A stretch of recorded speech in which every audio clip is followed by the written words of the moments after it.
Diamond হারবারের সন্ধে ছিল যেন এক অদ্ভুত নীরবতার মিশ্রণ।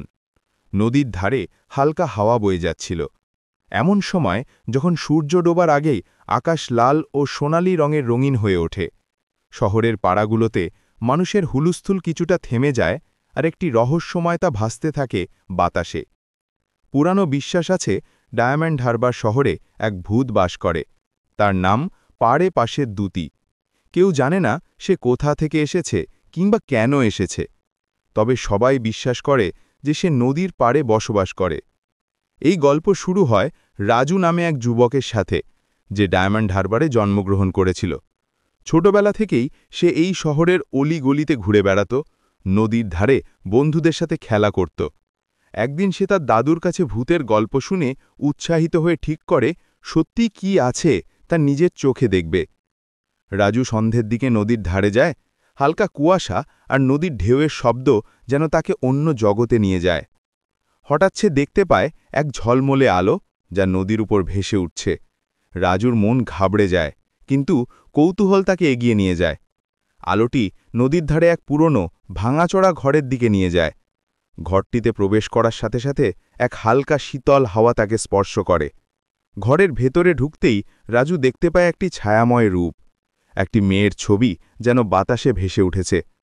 তার চোখে এক অজানা দুঃখ আর হাসি মিশ্রিত।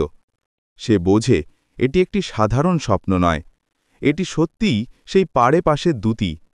মেয়েটি রাজুকে ধীরে ধীরে ডাকতে থাকে, রাজু, রাজু, নদীর পাড়ে আসো। রাজু তখন আতঙ্কিত হলেও পদচারণা থামাতে পারে না। সে মেয়েটির ডাকের পিছে পিছে নদীর পাড়ে যায়। নদীর পাড়ে পৌঁছে সে দেখতে পায় একটি পুরনো নৌকো, যেখানে মেয়েটির ছায়া দাঁড়িয়ে আছে। নৌকোটি হঠাৎ নিজে নিজে চলতে শুরু করে আর রাজুকে ডেকে নিয়ে যায় নদীর গভীরে। নৌকোয় বসে রাজু জানতে পারে মেয়েটি তার অতীতের গল্প, যে গল্প শহরের কেউ জানে না। সে ছিল এক শতাব্দী আগে ডায়মন্ড হারবারের এক দরিদ্র মেয়ের সন্তান। এক দুর্ঘটনায় সে নদীতে হারিয়ে যায়, আর তারপর থেকে তার আত্মা এই শহরের কাছে থেকে ভাসমান থাকে।